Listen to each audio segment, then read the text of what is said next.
Raving Lunatic Media presents Game Face, hosted by Matt Rukstar and Nosy Nico Fresh. Hey, it's Matt Rukstar, and welcome back to Game Face. Along with me, I got the nosiest of the Nico Freshes. How you doing, Nico? What's going on, Matt? I can't believe it's been a week already. Yeah, it's kind of been actually a little bit, like, it passed by really slow, but we were talking about it literally every single day. So it feels like it went really fast. Exactly. Like, I don't know how to describe it other than we've been nonstop thinking about doing episode 2. Yeah. So if you don't know who we are two members now of Raving Lunatic Media.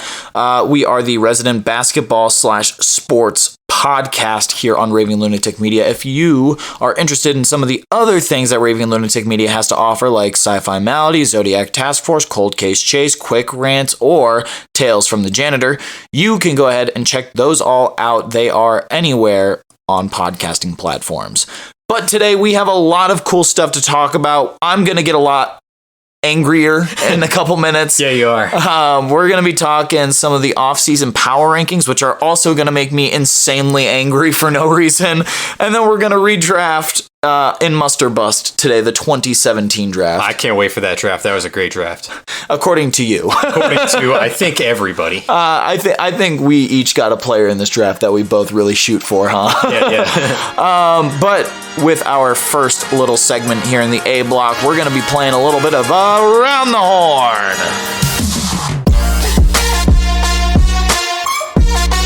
All right, so this past week, Houston Astros pitcher Framber Valdez threw a no-hitter against the Cleveland Guardians. He struck out 7 guys and came within 1 walk of a perfect game. It was the 3rd no-hitter of the season and the 16th in Astros history. I know whenever there's a guy throwing a no-hitter and he gets into like the 7th inning, I get a notification on my phone from like every app that I have and it's like, oh, hey, this guy's throwing a no-hitter. And then like a minute later, it got broken up.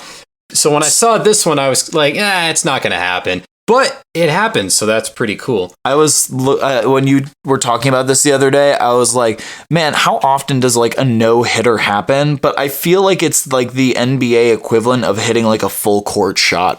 Like, yeah, probably. It probably happens every 2-3 times a year. Like, it's not common, but it's not uncommon. I remember a couple years ago, there was a no-hitter like every freaking month. So it kind of got watered down, but we haven't seen one in a bit. Well, yeah, there's also like the people who like to say like, oh, these 2 people combined for a no-hitter. That's not a no-hitter. That's not that doesn't count. A no-hitter is 1 guy. That's a fake no-hitter. Yeah. Also, question, did Tim Wakefield ever throw a no-hitter? Unfortunately, no. Or was that just a thing that I put in my brain? That's the thing you put in your brain. Dang it. I love Tim Wakefield, but no, he never threw one. Oh, Wakey boy. What else you got for me, Nico? The August 1st MLB trade deadline saw some pretty big moves as ace pitchers Justin Verlander and Max Scherzer got shipped out by the New York Mets. They had a fire sale. Ooh. Verlander goes back to Houston, where he won 2 World Series titles in 5 years, while Max goes to a Texas Rangers team that's loading up for the stretch drive without Jacob deGrom, who they got as a free agent last year, who is out for the season after having Tommy John.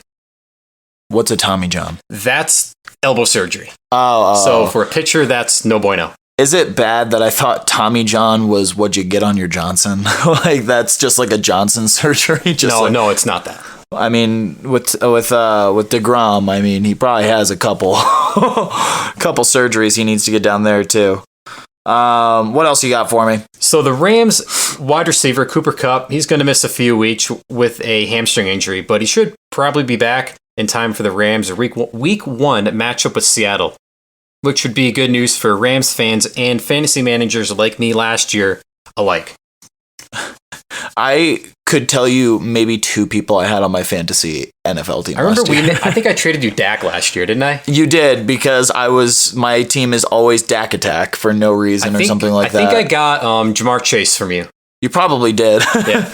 I know 3 things about football, maybe, and all 3 of those things are rules about football. And you won the league last year somehow. I did. You had no idea what you were doing, and you won the league. I forgot you won the league until I was looking like, oh, who won the league? It was you. Oh, yeah, I'm pretty good at this football thing. I just look at the names and I go, I know that guy. you look like you're pretty cool. Like, my entire team is people I'd hang out with. Mine is too. I mean, I still got Tom Brady and Gronk on my team. I signed Gronk for ha-has at the end of the year, just in case he came back, but not going to happen. Yeah, I don't think so. So I'm about to make you really, really mad here. So we're going to go into a couple of the NBA moves, one from a little bit ago, one that happened this afternoon. So Jaylen Brown, he got 5 years and $304 million from the Celtics. I'm no math guy, but it's about $60 million a year. Okay. I'm about to get insanely mad, and I'm not even a Celtics fan. I know you are, and I don't know why you aren't super angry at this. I'm not pleased with it, but I'm not like you about it. So here is my big thing. First of all, we mentioned this kind of a little bit in the last episode.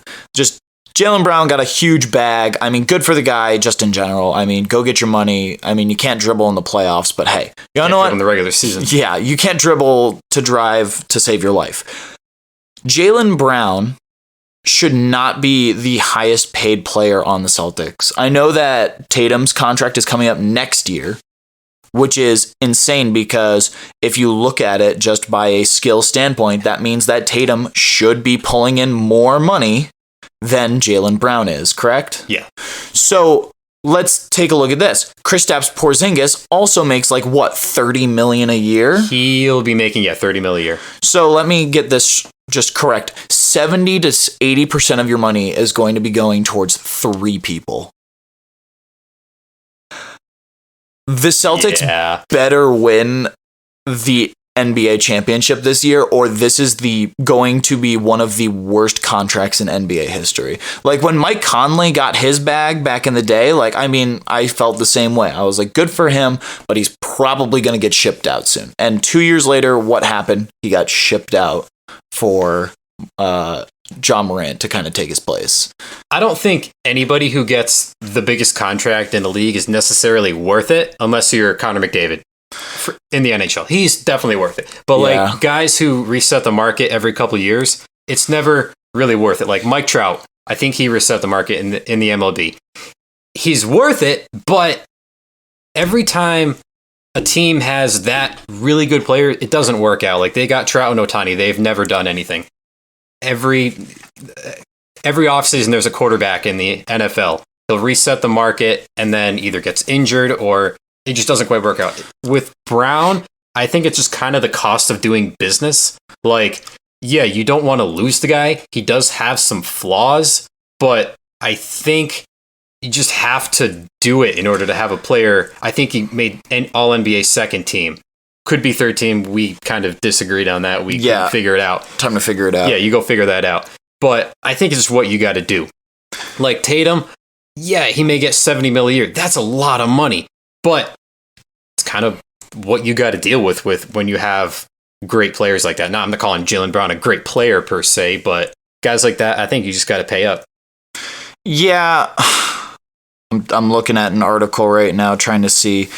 So last year, Jaylen Brown averaged career highs in points and also rebounds, and he tied his career high in assists with 26.6, 5.7 rebounds, and 3.7 assists. So obviously, I think he's worth a pretty big contract. However, the Celtics are painting themselves in a freaking corner right now, and they have no way for getting out because Tatum is eligible for a 5-year, $318 million Supermax contract next summer. You're telling me that you are going to pay Jason Tatum and Jaylen Brown that much money for you guys to maybe make the conference finals again? I think they have the most pressure on them this year to win. Like Milwaukee, yeah. Phoenix is another one.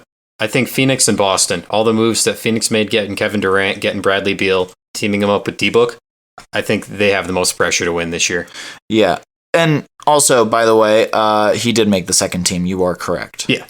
So, like, it's just infuriating to me that the Celtics are literally doing this to themselves. And every single year, the Celtics fans are going to get up in arms and they're going to say, oh, we're going to win the chip this year. There's no way that we lose. When you have maybe 5 players, you like me and Nico earlier today, we're trying to go, what's the Celtics starting 5? Like, very genuinely. And then we finally settled on a lineup of Brogdon, White, Jaylen Brown at the 3, Jason Tatum at the 4, and Kristaps at the 5. That is not an NBA championship team.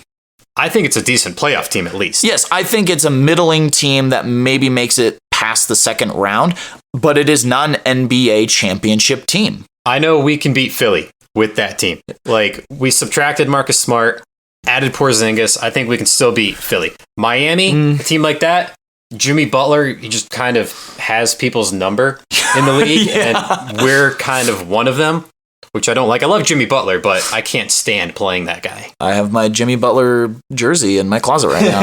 It's somewhere over there. But yeah, like, this is just a terrible contract. It is not going to go over well. And in 3 years, when all the Celtics fans realize how bad this contract is and are like, get Jaylen Brown out of Boston, it honestly might start next summer. And I feel like that's when it's going to happen. And Jaylen Brown was already unhappy in Boston. I really don't know why he re-signed. He keeps like hating on the city, how he doesn't like it. I know he's kind of turned back on it now, saying he wants to invest in the city and everything, which is cool. But yeah, he can invest $304 million in the city. But he was going off about the city, how he didn't like it and everything. I'm like, okay, then we'll trade you for like a point guard or something. And then, which you guys clearly need. And then he goes in limbo for about a month or 2, not signing the contract. I thought talks fell through, and all of a sudden, like, he signed it. Okay. Yeah, this is just a very confusing time for everybody. I think the Celtics just felt pressured. They're like, well, we can't just give up Jaylen Brown. We can't be like the Red Sox, and every time a star player gets to near free agency, let him go or trade him. Yeah. Because everyone gets frustrated with you. Yeah, you have to, at some point, bite a bullet, but this was the wrong bullet to bite. This is a expensive bullet to bite. Yeah, and next year when Jason Tatum takes $18 million, yeah, it's going to be bad. And you guys are going to be extremely screwed. But let's move on to this next contract, which also infuriates me. I really don't like this one. Anthony Davis, who is always on the bench, injured, gets, what's this? 3 years, $186 million at $62 a year. This one also really infuriates me, but y'all know what? It's okay. It's more okay to me because it's the Lakers, and I don't like the Lakers. Anthony Davis is basically getting paid basically $31 million a year to play actual games and $31 million a year to get paid to sit on the bench being injured. This man has the nickname Anthony Data Davis for a reason. Street clothes. Yeah, it's somehow this guy just got this contract. Like, obviously the reputation in the league, I can understand it. And when he's legitimately healthy, he is a great player. I think he's a top 25 player in the league. When you get down to brass tacks, I would probably take him over a lot of the other big men in this league. When healthy. When healthy. That's the biggest thing. When healthy, he is a great player. But newsflash, he's not that healthy. And somehow he gets 62 a year. That's a lot. 3 years too, and he's getting pretty up there in age. Do you want to age check him for me real quick while I continue to rant? Like, underneath these two contracts, I wrote just, oh boy, it's time to rant, because these two are probably the worst 2 players to get these type of contracts. Just an injured player and a player who really has something to prove. It's not good for the NBA. Did you find it out? Anthony Davis was born in 1993, so that he turned 30. He turned 30 this year. 30, so his contract is now through the 33. He'll be 33 by the time this contract ends, which isn't bad. Like, it's not bad at all, like, age-wise. Like, I think he kind of lines up with where the Lakers are currently. But man has been injured over half his career, basically. I remember in like 2017, he had that Celtic rumor. I was pumped. I could see him in green. I think we had Kyrie then. I was dreaming about Kyrie Irving lobs up to Davis. I think I annoyed the crap out of you with that. I'm pretty sure that was the year that everybody was like, oh, Gordon Hayward for Anthony Davis. I want to say that's right, because I remember you coming in with like trades to me and I'm like, no way they actually do that. And then he got traded to the Lakers, which was the plan the entire time, because LeBron walked into practice one day and was like, you're getting traded and you're getting traded and you're getting traded.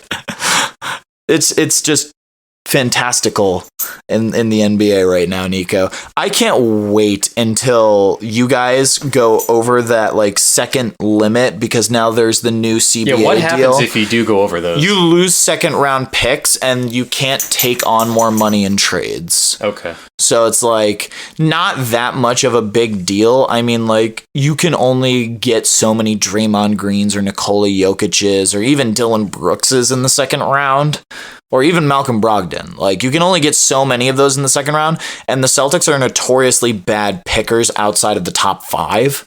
So yeah, all those picks in like 2019 didn't work. I remember Romeo Langford. They draft this guy. I'm like, who the heck is that? I wanted Bol. Who else did you get? Aaron Nesmith. I think we got Peyton Pritchard in the first round. Peyton Pritchard was a first round pick. I mean, he kind of has somehow he stuck around. Somehow all of those, I think they call them the Danny Ainge baby boomers or something. Yeah. It was Langford, and Grant Williams was like a second round pick, and somehow Pritchard just like stuck around. Yeah. It's weird to me that like you have all of these like guys, and it was almost a running joke for us. Like, oh, who do you think the Celtics are gonna pick? Oh, another wing.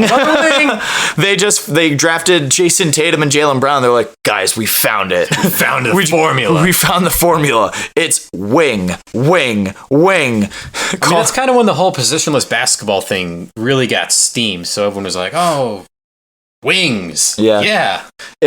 They should have taken a chicken sandwich stop, because the wing need to stop. Wingstop, baby. This podcast is not sponsored by Wingstop, and I've never actually eaten at a Wingstop, but I hear they're pretty good. I've never had it either. Do you want to try Wingstop with me? Sure. What are you doing after this, besides obviously crapping your guts out from Chipotle earlier? Chipotle was pretty good. It was pretty good. We are also not sponsored by Chipotle, but Chipotle, if you would like to sponsor us, I will happily take a Chipotle sponsorship. But I think that's it for Around the Horn. A lot of news, a lot of ranting, but we're going to end off here, and we're going to be right back after a word from our sponsors for the B Block.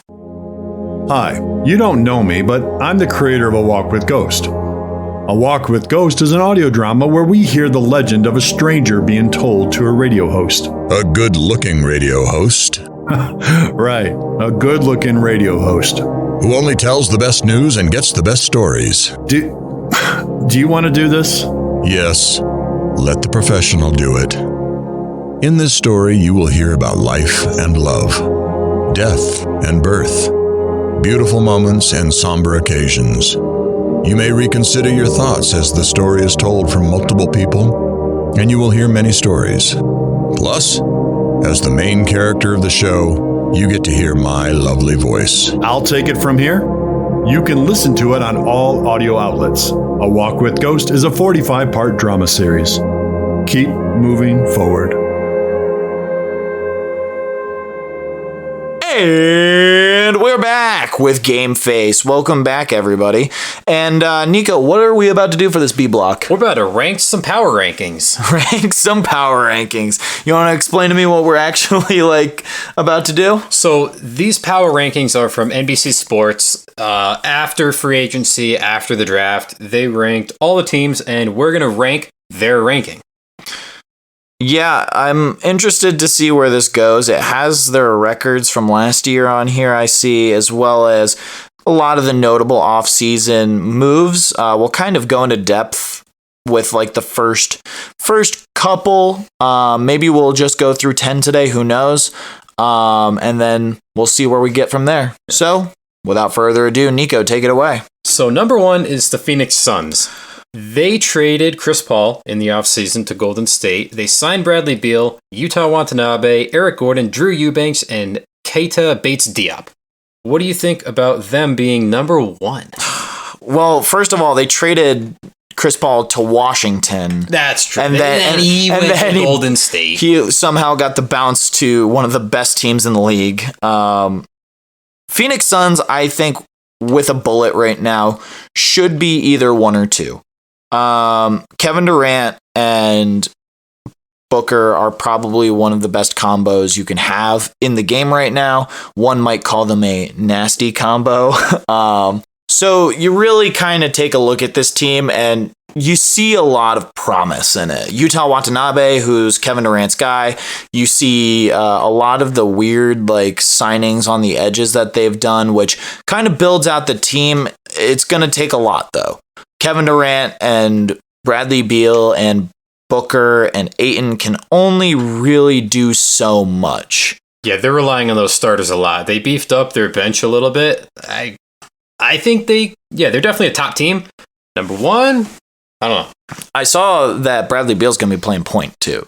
Interesting. Which is extremely interesting, which means that... And it makes sense because Book can play off ball. Yeah, I'm thinking more of the taller variety of guards too. Those are tall guards. I'm pretty Not sure Ben Simmons tall. Yeah, I'm pretty sure Bradley Beal's 6'4", and I'm pretty sure Booker's 6'5". So yeah, it's an interesting combo. Yeah, it's gonna be a fun year. I think it's also gonna depend a lot on who's starting for them, especially at that the 4 spot for them, because obviously they have their 1, 2, 3 figured out with Beal, Booker, and KD. Their 4 spot's going to seem pretty interesting, and then Ayton down low at the 5. I'm super surprised, honestly, that Ayton is still on this team, and they have not traded him quite yet. Seeing as how he almost just kind of left the team to go to the Pacers in the offseason. Yeah, I really expected them to get rid of him in the offseason, and a lot of it's hinging on Kevin Durant staying healthy. He was injured, yes. I think, when they got him from Brooklyn, and he's got to stay healthy. But if he does, definitely a title contender. Yeah, if Kevin Durant can stay healthy, that's the biggest if. And it's if Bradley Beal buys into this system, because I'm not going to put any words in people's mouths or anything, but he seems like a pretty selfish player. At least when he was on the Wizards. I mean, he didn't really have anybody else on the Wizards. Yeah, he didn't have a need to be unselfish. Yeah, I mean, when Kuz and Tingus Pangus came over, you had those moments where you saw it, man, Kristaps is really going off right now. Or, oh man, Kuz is on fire. But Bradley Beal keeps taking the ball. What might help is that they fired Monty Williams. I'm not sure who their new coach is, but they're going to have a new coach, new system, so he can kind of integrate this big 4, big 3.5, big 4, if you want to count Ayton in there. Who is their new coach? I have no idea.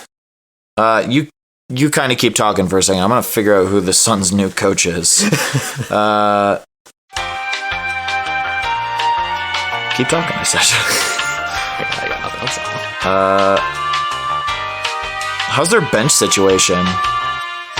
It's Frank Vogel. Frank Vogel is their new coach, which is going to be really interesting. Former Laker coach Frank Vogel. Didn't he coach LeBron? He did coach LeBron. I think that was the year they won the chip, actually. That sounds right. In the bubble. So moving on from Phoenix a little bit. Number 2, we got the defending champion Denver Nuggets. Yeah. Really, all that happened to them in the offseason is they lost Bruce Brown. They're kind of just running it back. Yeah, this is a good place for the Nuggets to be. I think that, like I said before, the top 2 with a shot, you can switch them either way, Suns, Nuggets. I wouldn't be mad if you had the Suns first. I wouldn't be mad if you had the Nuggets first. The Suns obviously have a lot of promise, but I mean, you saw what happened in Brooklyn. You look at that. 3 years ago, they were 3 years they were the number 1 in power rankings. I'm pretty sure. I mean, it was an experiment gone wrong. We're about to see if experiment part 2 is going to pay out for them. But especially with the Nuggets have just been have this continuity to them that just year after year after year. The only piece they're really losing is Bruce Brown. And Bruce Brown, while he was an amazing part of this team, he wasn't the linchpin. I mean, you look at the other Brown on the team, Christian Brown. where like he did amazing in the playoffs this past year. Yeah, Denver, they're just so methodical. Like, you don't really think about him. Like, obviously, you hear about Jokic a lot, but even him, he's so methodical, not flashy. Jamal Murray's probably the flashiest guy, or Aaron Gordon on that team. Oh, Aaron Gordon, you mean the guy who literally murdered a person on the court last year?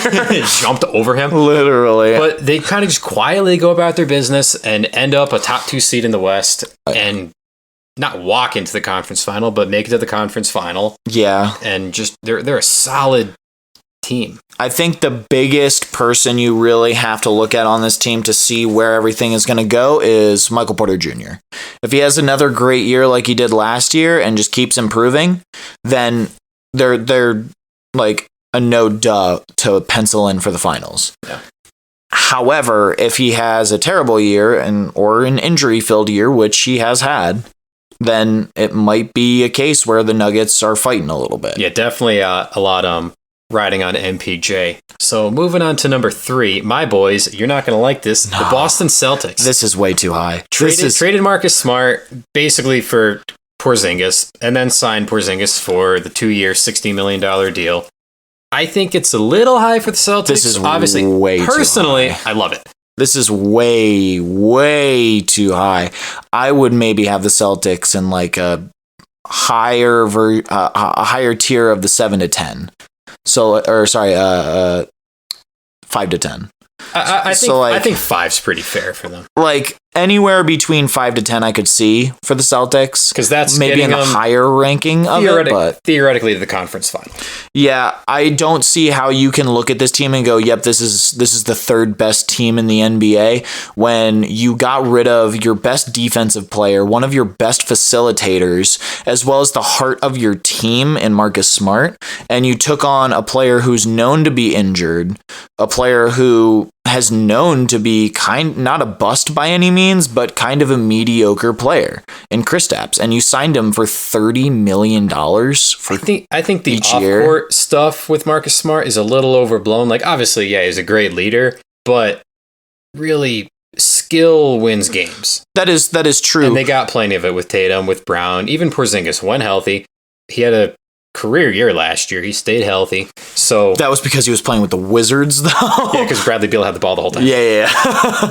So we talked about them a lot in the first segment. So we'll kind of move on a little bit here to number 4, the Milwaukee Bucks. In the offseason, they got Malik Beasley and lost Javon Carter. The Bucks got better. Like adding Malik Beasley to this team really helps them. The way that they play, and I think you can say people figured out Giannis every single day of the year. It's not going to help them any bit when Giannis comes trucking down the lane for a dunk. You can't.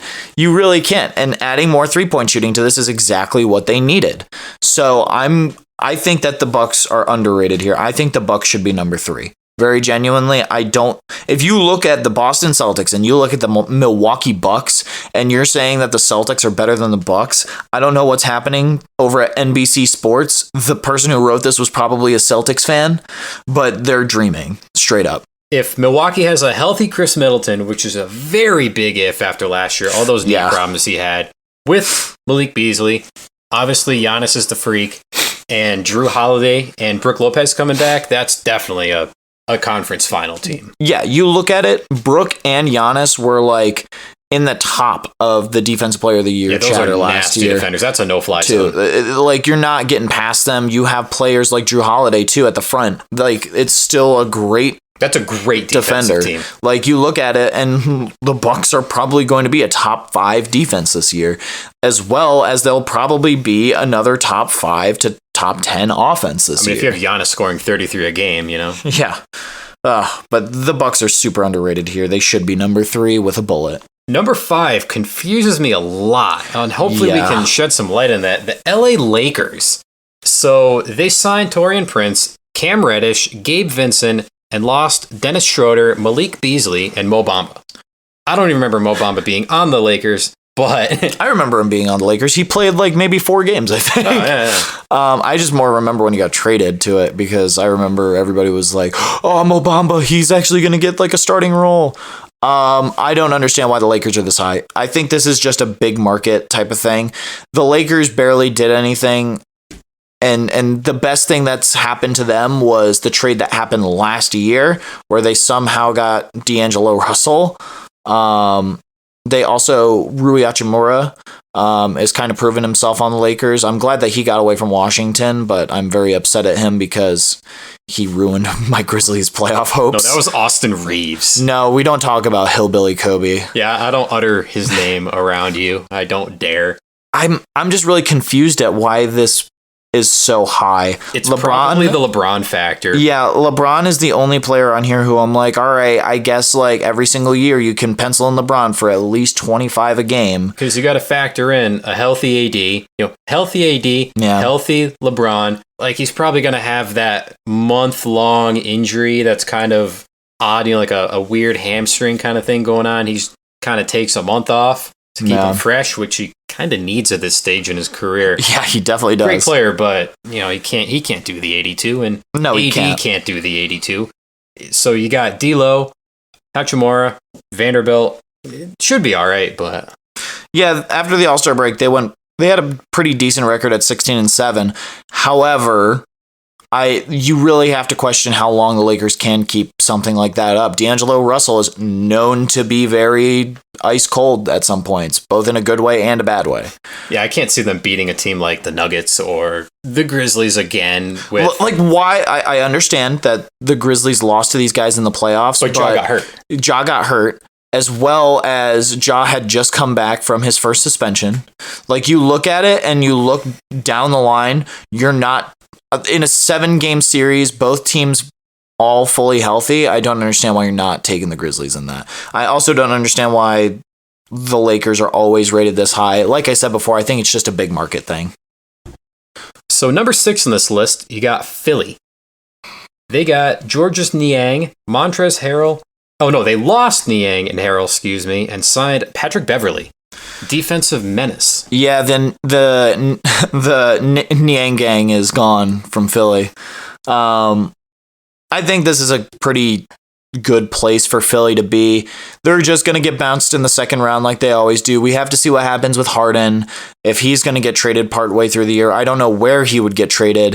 One of the first segments we had when we first were thinking about this episode was James Harden trades, and then we immediately scrapped it because we're like, where can we send James Harden? It was so hard. I was trying to think of teams that need like a old, still pretty good, but sort of useless point guard. Yeah, because who's talking themselves into James Harden right now? Oh, he hoarding that money. He's got like $36 million a year. It's insane. He can't win in the playoffs, and he can still be old Harden for a bit, but the other games he's just old James Harden.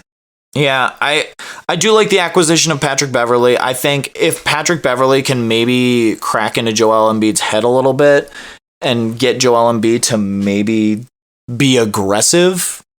Obviously, Embiid coming off of the MVP and everything too, but you can pencil in Philly for a second round exit again this year. Yeah, you definitely can. Number 7, we got Sacramento, and all they did was sign Chris Duarte. I like the Kings here. I think that the Kings kind of deserve to be around this like 5 to 10 spot. And they're right in between the 5 and the 10 at number 7. And I think this is the perfect place for them. I think they had a breakout season last year. I hope they can continue it. They just signed the EuroLeague MVP, and I'm not even going to try to pronounce his name. Keegan Murray's stepping up a lot. Malik Monk, Kevin Huerter shooting threes like crazy. D-Fox and Sabonis are just going to be amazing again this year. I mean, there's not much to say. They're just a very continuous team that's going to have another amazing year, I think. Yeah, definitely a good up-and-coming team, and I'd say light the beam. Light the beam! I'm a closeted Kings fan.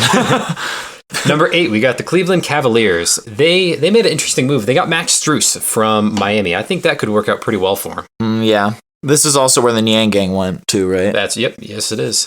They lost Jetty Osman and Lamar Stevens. Yeah, I don't think Jetty Osman and Lamar Stevens are really pushing the needle for me to go, oh, I don't think they're going to do well. I think Cleveland belongs maybe a little lower, so I think they're a little overrated here. Think you need to see a lot more improvement from Evan Mobley. He didn't have an amazing year last year, as well as you need to see some stuff from Darius Garland. Donovan Mitchell, obviously, you can pencil him in for 27 a game. He had that crazy, insane game last year. What did he score, 70? I think he had 71. Yeah, 71 or something like that. It was insane. I think that they should be around here, but I may have had them like a little bit lower. Yeah, I think this is a decent spot for them. Yeah. Number 9, we got the New York Knicks, and they got the DiVincenzo man in the offseason. Why are the Knicks here? I don't know.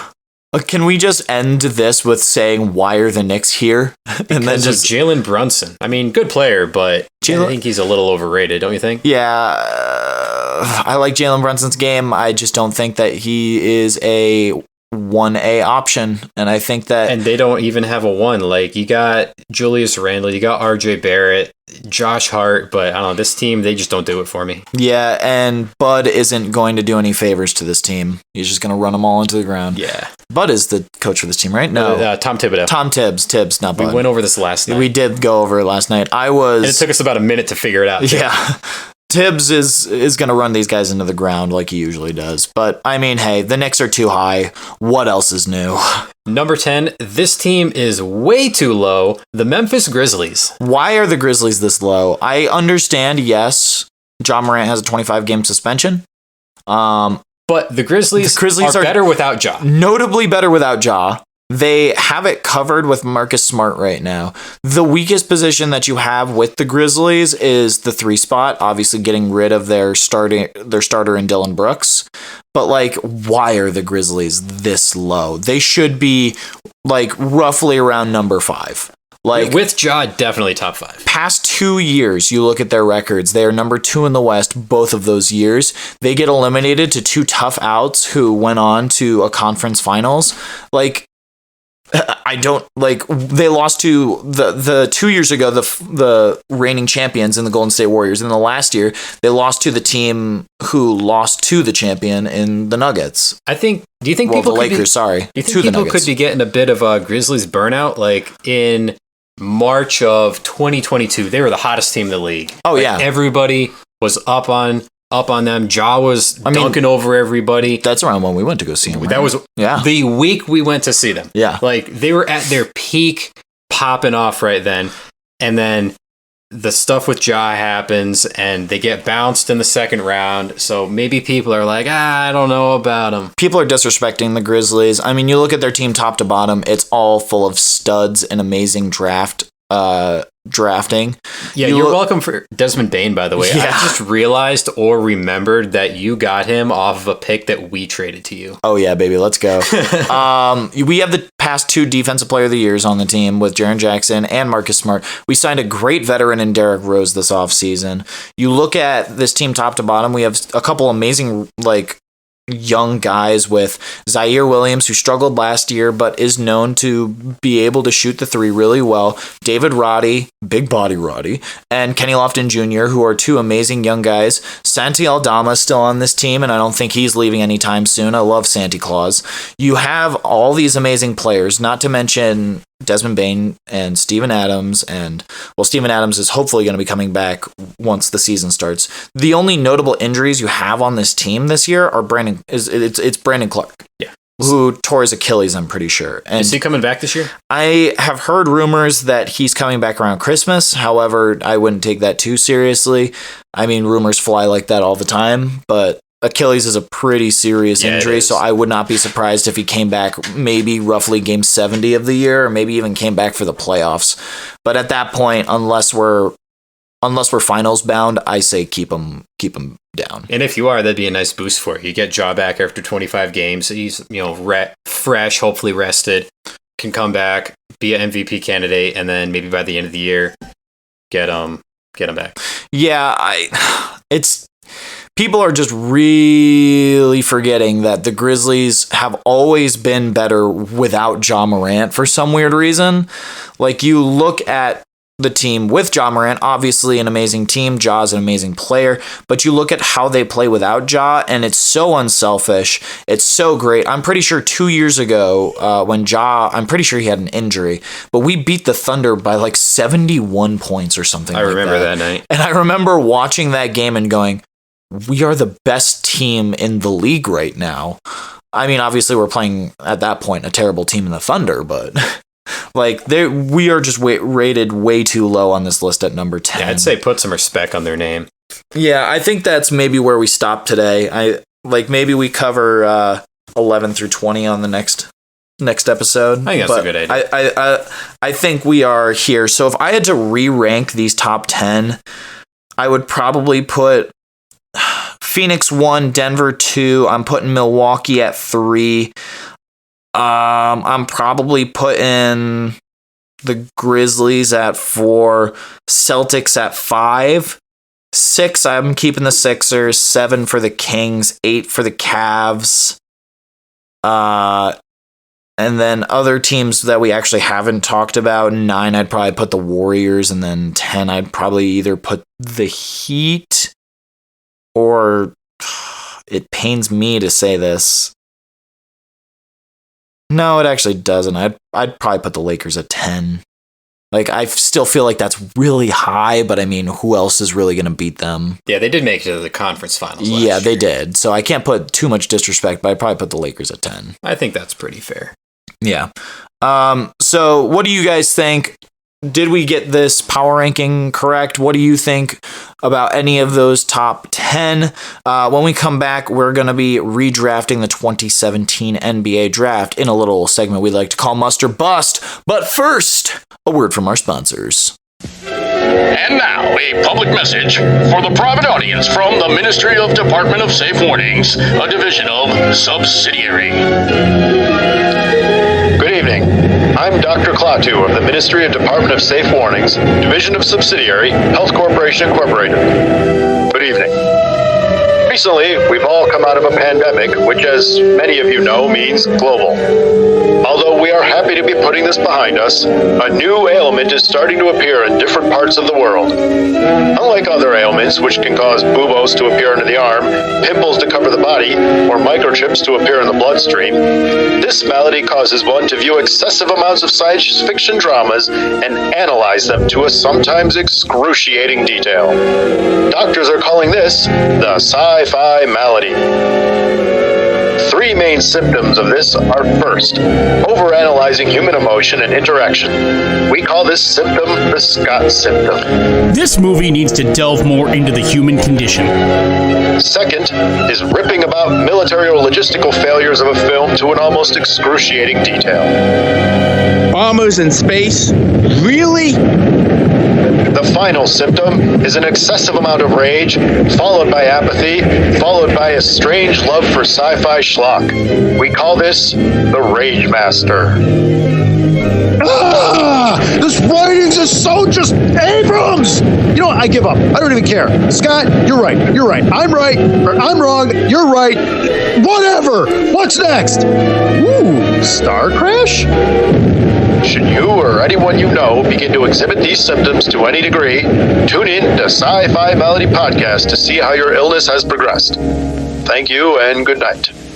And we're back with Game Face. Welcome back, everybody. I hope those sponsors kept you company.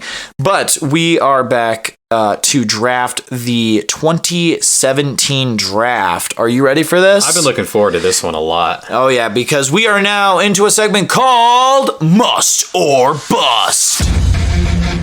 Must or Bust.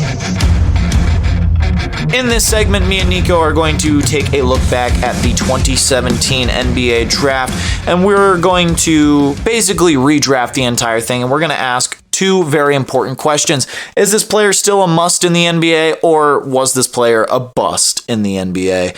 So, we're going to start it off. So, obviously, the first pick in this draft got traded from Boston to Philly, and I saw that in somebody's draft, not naming names, they decided to not trade that pick. Yeah, it's my mock draft, my mock redraft. I can do whatever I want. So I didn't trade the pick. Danny Ainge traded the pick. I'm not. So, and with this first pick was originally Philadelphia taking Markelle Fultz, but you have, I guess now, Boston taking who? I got him taking my boy. I'm wearing his jersey. I got his shoes. Jason Tatum, the best player from the 2017 draft. Yeah, I think kind of with a bullet too, right? Like I didn't even have to think about it. I didn't either. I probably named the top 3 in my head before I even saw the draft. Yeah, this is one of those drafts you just remember. Markelle Fultz went first. He was injured for a while, and then he got shipped out of town. Yeah, and now he's balling out in Orlando. I remember around this draft reading up before draft night, Markelle Fultz was definitely, the number 1 prospect. LeVar Ball basically told everybody, my son is not going to play anywhere but LA. So when we traded down to number 3, I'm thinking, who the heck are we going to get? And then we get Jason Tatum. I didn't know who he was, but it worked out. I guess it did. I did want Lonzo Ball. Just because he had all that hype back then, UCLA. He had the weird shot, which was janky as all heck. Yeah. But I'm glad we got who we got. Yeah, I'm also with Tatum, except I have Tatum going to Philly. I think the Celtics would have still been morons and traded the pick. I can't even fathom Tatum in Philly. That's like nightmare fuel. Every Celtic fan hearing me say Tatum on Philly is shivering right now. Although him and Embiid, one might say nasty combo. I've been giving you grief all week. I realized that last week you said nasty combo about 8 times. In like 3 sentences? Yeah, so I've been giving him grief all week about that. Yeah. I had my phrase of the week. I can't wait to figure out what my phrase of the week this week was. I haven't heard one yet. So kind of moving on, the number 2 pick originally was Lonzo Ball. However, obviously recently having a little bit of health issues. Obviously, we hope Lonzo can still play in the NBA because when he was in his, I guess, technically prime, he was an amazing player, like amazing facilitator, amazing defender. However, I don't have Lonzo going number 2. I have somebody else going number 2. Yeah, I don't have Lonzo going 2 either. I've got my clear-cut number 2 best player from this draft, Donovan Mitchell. I have the exact same player, Donovan Mitchell, going to the Lakers, which is also weird for me to think about. That's kind of weird. I didn't even realize he was in this draft, and I'm looking at the draft like, wow, Tatum and Mitchell, like top 2? Yeah. You look at this draft and you're like, oh man, like a lot of names from this draft. Definitely a lot of names. Yeah, a lot of names that I remember, and I think it was mostly because I was doing a lot of research on this draft. I mean, this was 2017. I was 16 at the time, about to turn 27, or 27, about to turn 17. So I was like super into it, and I was like, yeah, let's go. I want to analyze all of this. But I think Spida is probably the very clear-cut number 2. So who you got going number 3? Number 3 going to the Boston Celtics is De'Aaron Fox. Like I said before, there was a very clear-cut 1, 2, 3 for me, and it was Tatum, Spida, Fox. Yeah, me too. I've got De'Aaron Fox going number 3 to Philly because I'm not trading the pick. Now imagine Fox and Embiid. That'd be something. That would be an extreme something. Having him go number 3, I think is. I think that's a very spot for him. Very clear cut. I don't think he's going above Spida. However, I don't think he's going above my number 4 pick here. I think we also have the same number 4 pick. Phoenix still doesn't know how to draft because in 2017, Phoenix picked Josh Jackson, who I'm pretty sure is out of the league right now. I think the last time he played was for the Grizzlies, which was like 3 years ago now. I've got them taking Lauri Markkanen. I also have them taking Lauri Markkanen. I don't think in reality they would have taken Lauri Markkanen, probably because they would have been burned from Dragon Bender from the 2016 NBA draft. Don't forget about Georgios Papagiannis. Oh yeah, or him. But I think Lauri was really wasted when he went to the Bulls. Just kind of being this weird stand in the corner, shoot threes type of guy. He had a lot of hype in Chicago. It just didn't work out. He was a definite change of scenery guy. I got to see Lauri when I went out to Utah. He's a good player. Oh, yeah, 100%. I saw him play against Dame, which as of right now is Dame's final game in Portland, which I thought is kind of a cool twist. Huh. But Markkanen, he's definitely worth it. Like, when I saw he was on, their number 1 guy, I'm like, Lauri Markkanen, that might be terrible. But he's definitely come into his own out there in Utah. He really has. I think he would like almost like Andrew Wiggins. Like he just needed that change of scenery to be good. I think the smaller market team may help. Like Chicago, those are bright lights over there. Yeah. And Utah, it's just not as much attention on the team, you know? Yeah, I completely agree. I think Laurie going number 4 and being, I guess you could say, the 4th best player in this draft, I think is exactly where he needs to be. It's definitely where he should be. So moving on to number 5. Pardon me. Moving on to number 5. We have Sacramento originally taking De'Aaron Fox. However, De'Aaron Fox went number 3. So who do you have taking? Who do you have Sacramento taking? They're taking a man called Bam Adebayo. Yeah, I also have Bam here. I think I'm trying to picture like how Sacramento would have treated Bam, and I almost look at it like how Marvin Bagley was treated. And that's not a good thing. Not a very good thing. I'm pretty sure Marvin Bagley's on Detroit right now. But I could definitely see Bam is obviously just like the 5th best player in this draft. There's only so much you can really say about Bam. Yeah, fit-wise, it's terrible in Sacramento, but just talent-wise, best available player. Exactly. I think if you're here and you're looking at all these teams and you're looking at all these players, you're like, yeah, you kind of have to take just the best option available here. But moving on to the number 6 pick, Orlando originally took Jonathan Isaac. But who do you have them taking now? The man who can block anybody in the NBA, Jarrett Allen. Do we really have the same top 6? Yeah, we do. I also have Fro Allen going to Orlando. I think you copied off me. I didn't. I legitimately wasn't even looking at yours. I put mine in last week, and I was looking at yours. Okay, I didn't copy off you or anything, but I made sure I got it in first because I was excited about this draft. Yeah, and I'm thinking, oh, good. I can't copy off of Matt. I think you just copy pasted mine. No, because the next pick I'm pretty sure is different. But yeah, this is where we defer a little bit. Yeah, but just to kind of touch on Jarrett Allen a little bit, great defensive presence. I think him going down to Orlando is a good option. I mean, I'm pretty sure they chose to pick Mo Bamba at some point around here. Either the year before, the year after, or something like that. Well, the song came out in around 2018, right? Yeah, around then. But I think Jarrett Allen just deserves to go here. Like I said, we're honestly just kind of more ranking at this point who's the best player in this draft and going down. But who do you have at number 7 going to Minnesota? So originally they took Lauri Markkanen, the guy we have going number 4. As much as it pains me to say it, I'm putting Kyle Kuzma here. I wasn't married to this place for Kuzma, but I think he just kind of fits there. Something about him just bothers me. I don't like him. It's purely personal. Yeah. But he does put up points. I can't argue with that. Last year, I think he had his best year points per game wise, and it just feels right in putting him here. Yeah, you really need to put an asterisk next to every year with him after he left the Lakers, though, because he's on the Wizards. So, I'm pretty sure I could put up points on the Wizards. Somebody has to score. Well, first you'd have to get Bradley Beal to pass you the ball. Yeah, exactly. Somehow, right?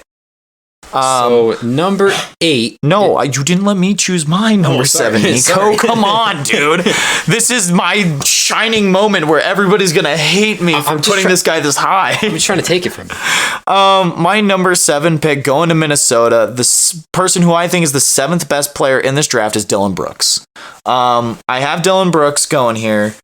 You can call me a Grizzlies homer all you'd like, but Dylan Brooks deserves to go number 7th. I'm not going to call you a homer, but I am going to call you the conductor of the Dylan Brooks hype train. Yeah, well, that's eventually going to go over to you, right? I guess so. Dylan Brooks, in my opinion, deserves to go right here. He made All-NBA second-team defense. And he's just an amazing defender. He has hot or cold streaks, but at this point, Minnesota's probably saying, we're going to take anybody who can score. I mean, he's a funny player. I remember watching Grizzlies games with you, and You're as high as anyone I've ever known on Dylan Brooks. You've loved Dylan Brooks ever since he got drafted. I was sad to see him go, like very genuinely. But watching Dylan Brooks stand in the corner and jack up 3 after 3 after 3 and miss them, you got so angry. He reminds me a lot of Lou Will. Sweet Lou Williams. Sweet Lou. Where, like, if Lou Williams, like, makes his first shot, he's going, like, 11 for 12 from the field, like, getting 5 or 6 assists. But he misses that first shot, he's going, like, 2 for 17. Like, that's what Dylan Brooks is. Like, he just needs that confidence, and I think, especially in the playoffs, you saw this, where, like, he lost that confidence, which means he lost his shot. Yeah. When Dylan Brooks is confident, when Dylan Brooks is on, he is one of the best players in this draft. When he's hot, he's hot. When he's not, he's not. But moving on to pick number 8, you wanted to move on pretty prematurely. I didn't, though. Pick number 8's going to the New York Knicks. Originally, they picked Frank Ntilikina, who actually just signed a contract with who, Nico? I don't know. Who did he sign with? The Charlotte Hornets. Oh, I should have known that. I'm the Hornet expert. Yeah, the Charlotte Hornets expert. That's my bad. I was sleeping on the job. Oh, yeah. But who do you have going number 8 to the Knicks? I got him taking John Collins, which... Oh, we actually both have him taking John Collins. He's a bit of an interesting player. Like, I remember a few years ago with Trae Young, they were a big 2. And then he just kind of fell off a little bit. Yeah. And he just recently got traded to the Jazz, actually, for a second-round pick and Rudy Gay. Which is still weird. I don't understand what they're doing. Like, they got Laurie already, and they're putting Collins. I mean, I know he's smaller than I think he is. I keep thinking of him as a 4 and a 5 when he's really like a 3 and a 4. You're wondering from the wrong side, because you're wondering what the Jazz are doing, but they just got John Collins for a second-round pick and Rudy Gay. That's because the Hawks don't know what they're doing. They're in permanent limbo. The Hawks are a poverty franchise, yes, much like the Dallas Mavericks, much like the San Antonio Spurs at this point. They got to get Trae out of there. I say trade him to Boston. We'll give you Jaylen Brown. There were rumors of Trae going to the Lakers and also the Boston Celtics, apparently. But I also had John Collins going here. I think John Collins would really thrive in New York. I feel like he would be like Obi Toppin before Obi Toppin, just like a guy who can dunk. Yeah. Just like bring highlights to Madison Square Garden. That's all you're asked to do. So moving on to number 9, who do you have? Originally, the Dallas Mavericks here selected Dennis Smith Jr. This is where I got Lonzo going, which I think is a good spot for him under a John Collins and above, guys I have later. He did have a good, as far as right now, prime of his career. He's been so injured, and it's such a question mark. I wouldn't say I'd have him any higher if he wasn't injured, but this is as high as I can put him right now. Yeah, I could totally see that. I think right now, at least for me, my pick going to Dallas, OG Anunoby. OG Anunoby. OG Anunoby is going here. Great defender. The Raptors, for some reason, want like 5 draft picks for him every single year at the trade deadline, which isn't going to happen. I'm sorry, Toronto. I'm wearing my Toronto Raptors hat actually right now. I just realized. But OG's going here, number 9. Great defender, great shooter. He is the Celtic killer. Unfortunately. Much like Luka Doncic is the Celtic killer as well. There are a lot of Celtic killers, actually. Jimmy Butler's the Celtic killer. Steph Curry before halftime. Yeah. I mean, there are too many Celtic killers. Man, it's almost like they're way overrated. But yeah, OG's going here, number 9 to Dallas. Who do you got going number 10 to Sacramento? Originally, they selected Zach Collins. This is where Dylan Brooks is going to go. Okay, at least he's still like a top 10. I can get behind that. You could have had a draft class of Bam Adebayo and Dylan Brooks. That's not a bad haul. Going where? Sacramento. Well, I'm pretty sure they originally traded Zach Collins, but I don't think they would trade. We're going to say no trades are happening. These teams are just getting these players. Yeah, I could totally see that. I have Sacramento here taking Kyle Kuzma. I think he kind of fits with Sacramento's kind of vibe for some weird reason, just being like that overconfident type of guy. He's just a California dude, and I don't think he can really go anywhere else here.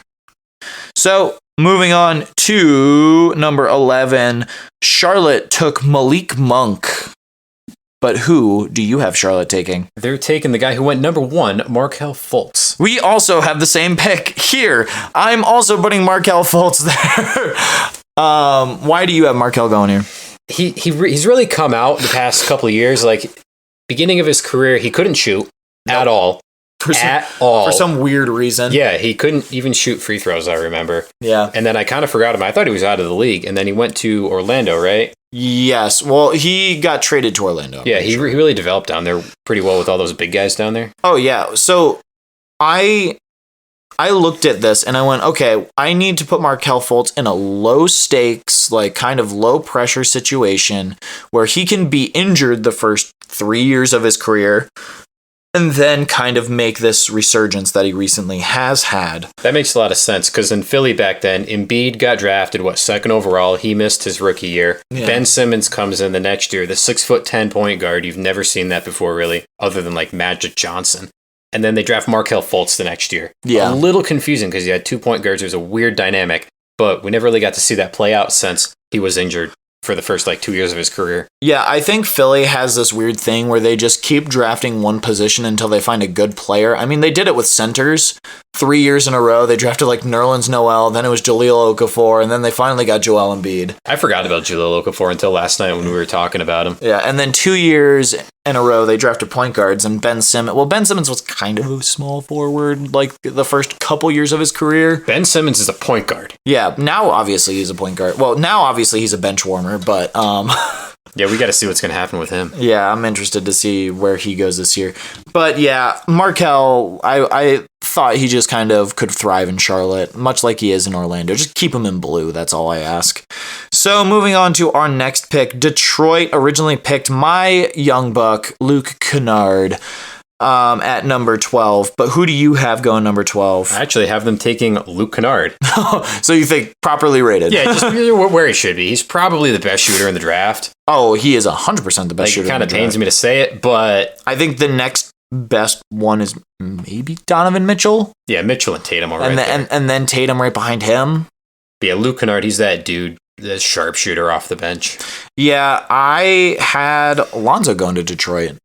Could you imagine the stink that LeVar Ball would throw? Oh, LeVar would have hated it. If Lonzo went to Detroit. We haven't heard anything from LeVar in a long time. I kind of miss that guy. Yeah. Like, he does say some crazy stuff, but he is entertaining as all heck. He is hilarious. Remember when he told Michael Jordan he could beat him in a one-on-one? Yeah. Oh my goodness. But yeah, I have Lonzo going here. Like, kind of like for Markelle, he just needs, like, those first few years of his career, he was amazing. Like, he had a really, really good peak those first two, I think he actually only was there for 2 years in New Orleans. Like, if he can stick through in Detroit until then, I mean, hey, that's all you can ask for. But prayers up for Lonzo Ball. Now moving on to pick number 13, where Denver originally selected Donovan Mitchell. I kind of realized this very shortly after I saw it, but could you imagine a big three of Jamal Murray, Donovan Mitchell, and Nikola Jokic? That would be insane. That would be the best big three in the league. Like, how do you combat that? They got such a steal at 13. Jamal Murray and Donovan Mitchell were doing that, like, warring three-point thing during the bubble. Do you remember? I remember that. Like, they had, like, 50-point games against each other. It was like the best series like of that playoffs. And you look at like they could have been teammates. So I don't remember Mitchell being on Denver. Did they trade him draft night? Draft night, yeah. Okay. He never made it to the locker room. Because I saw it, he went 13 to Denver, and I go, Denver? I don't remember him being a Nugget. Yeah. So pick number 13, going to Denver, who do you have? I got my boy Derek White, which I thought was a little high, but thinking about it, he's come out a lot the past couple of years. We got him from San Antonio for, I think, a first-round pick, and then he had a decent year that year, and last year, he was just a solid player. I think he started for us for a bit. I think Marcus Smart got hurt, and then the playoffs, he played well. He had the game series saving shot against Miami. And then you guys still lost the series. We still lost, but hey, we made it fair. We took a bit of pride with us. Took him to 7. You can't get swept. Quick side note. Like, just because we live in the Northeast where there are a lot of Celtics fans, and my favorite thing to hear from Celtics fans is, Game 7, Jason Tatum, like he twisted his ankle. Jason Tatum doesn't twist his ankle that game. We win the series. And I'm like, you were down 3-0. And then we came back. Yeah, you came back, but why were you down 3-0 to the Miami Heat? 2 words. Jimmy Buckets. Jimmy G Buckets. Jimmy gets buckets. For pick number 13, I have Luke Kennard going to Denver. Best three, like we said earlier, best 3-point shooter in the draft. Great guy. I'm so glad he's on the Grizzlies right now. Moving on though to pick number 14, the last pick that we're going to be doing here. Miami would select Bam Adebayo. Who do you have going to Miami though with pick 14? This is where OG Anunoby is going to go in my draft. I think you have him really low. I think like Derek White above OG is crazy to me.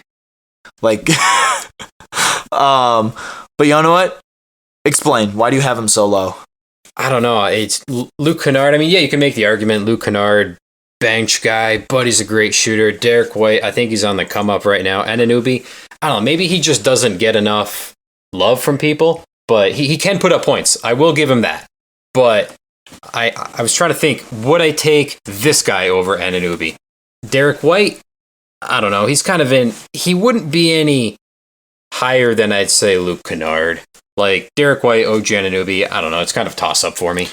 Yeah, I guess I can see what you're saying. I have Malik Monk going here. I think that's more of a properly rated. That means to kind of snub Derek White, who I don't mind snubbing him. I think Malik Monk should be here. He had a few rough years down there in Charlotte where he was kind of just a bench mob guy, but now being over in Sacramento, being probably one of the best 3-point shooters on that team with Fox, I think you put him on a team like Miami, I think he's going to do exactly what Max Strus was doing this past year. Yeah, that's a good comp for him. Yeah.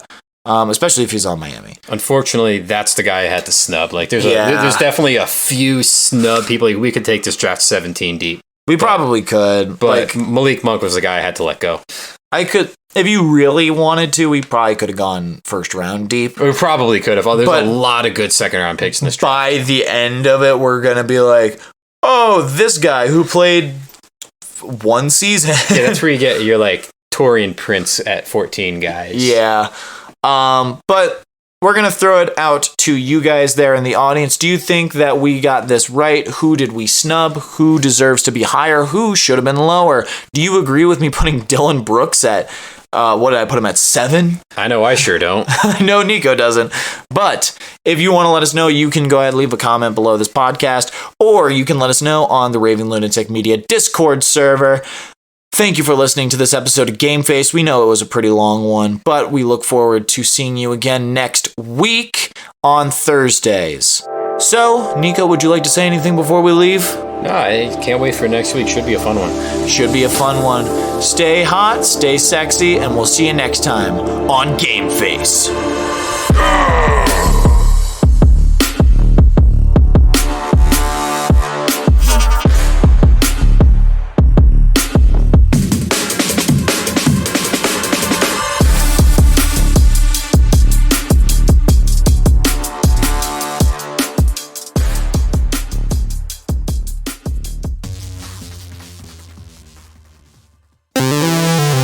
Raving Lunatic.